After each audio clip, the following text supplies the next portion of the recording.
অষ্টম শ্রেণীর গণিত অনুশীলনী 3 10 নং অঙ্কের সমাধান করছি। একটি পুকুরের দৈর্ঘ্য 60 মিটার এবং প্রস্থ 40 মিটার। পুকুরের পাড়ের বিস্তার 3 মিটার হলে পাড়ের ক্ষেত্রফল কত? এটি যে ভিতরে যে এটা হচ্ছে একটা পুকুর।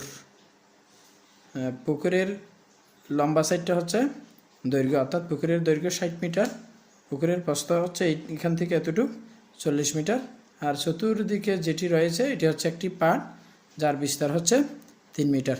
তাহলে যে দৈর্ঘ্য প্রস্থ দেওয়া আছে এগুলো হচ্ছে পাট বাদে পুকুরের দৈর্ঘ্য, পাট বাদে পুকুরের প্রস্থ। তাহলে আমাদেরকে লিখতে হবে, দেওয়া আছে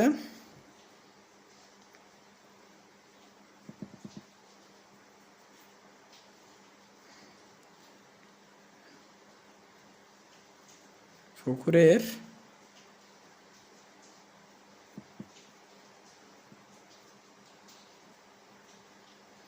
পুকুরের দৈর্ঘ্য 60 মিটার, পুকুরের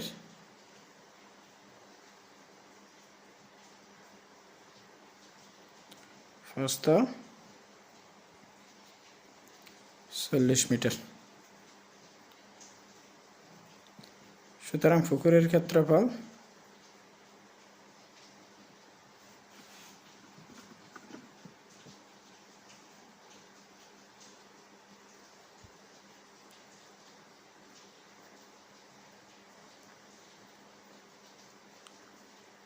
আমরা জানি যে কোনো কিছু আয়তাকার হলে এটি আসলে আয়তাকার একটি পুকুর, যেহেতু আমরা দেখতেই পাচ্ছি এখানে লম্বা সাইড হচ্ছে 60 আর খাটো সাইড বা প্রস্থ হচ্ছে 40। তাহলে আমরা জানি যে আয়তাকার হলে দৈর্ঘ্য প্রস্থ গুণ করলে আমরা ক্ষেত্রফল পাই। তাহলে সুতরাং পুকুরের ক্ষেত্রফল হচ্ছে 60 গুণ 40, অর্থাৎ দৈর্ঘ্য গুণ প্রস্থ। যেহেতু এখানে মিটার, মিটারে মিটারে বর্গমিটার,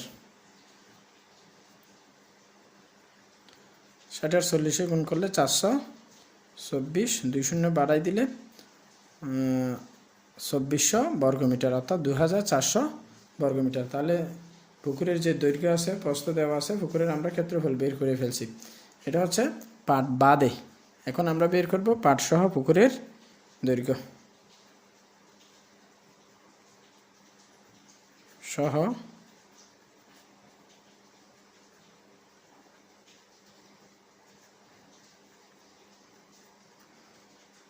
পুকুরের দৈর্ঘ্য হচ্ছে, পাট বাদে পুকুরের দৈর্ঘ্য কত?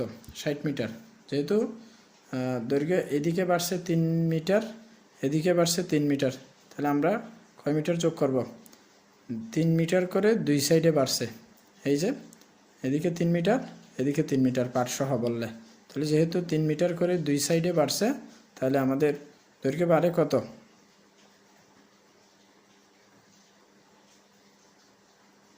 তাহলে আগের দৈর্ঘ্য পাট বাদে 60, এখন 3 দুগুণে 6, বেড়ে কত হয়েছে? 66 মিটার। পাট সহ পুকুরের দৈর্ঘ্য হচ্ছে 66 মিটার। এবার বের করব পাট সহ পুকুরের প্রস্থ।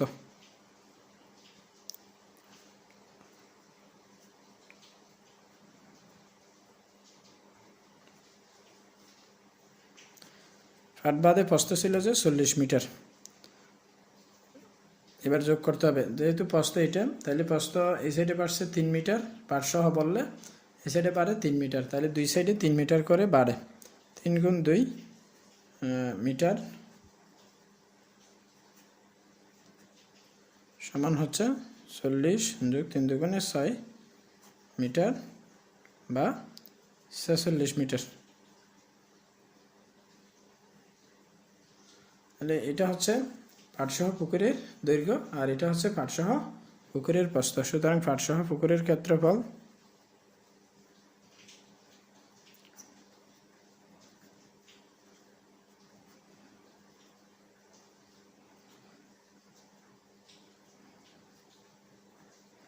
আমরা জানি যে ক্ষেত্রফল বের করার সূত্র আয়তাকার হলে দৈর্ঘ্য গুণ প্রস্থ। এই যে 66 গুণ 46। ক্ষেত্রফল বের করতে অবশ্যই বর্গ লিখতে হবে, মিটারে মিটারে বর্গমিটার। আমরা যদি 66 আর 46কে গুণ করি, 636 সাহাতে 3, 636 37 8 39 9 হাতে 3 0 424 4 হাতে 2 424 24 2 26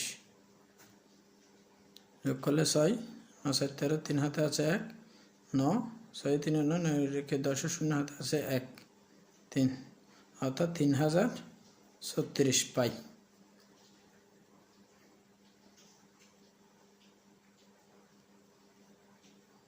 বর্গ মিটার।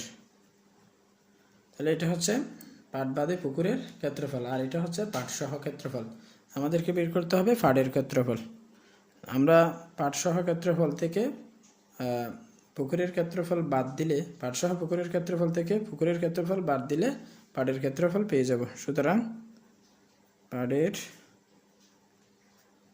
ক্ষেত্রফল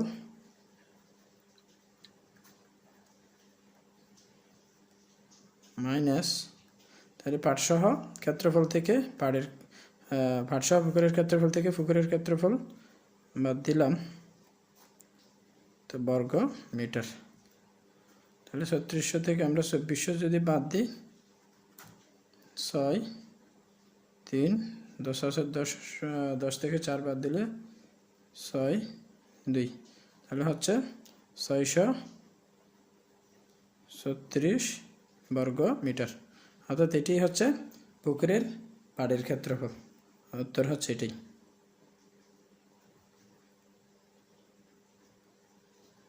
636 বর্গ মিটার।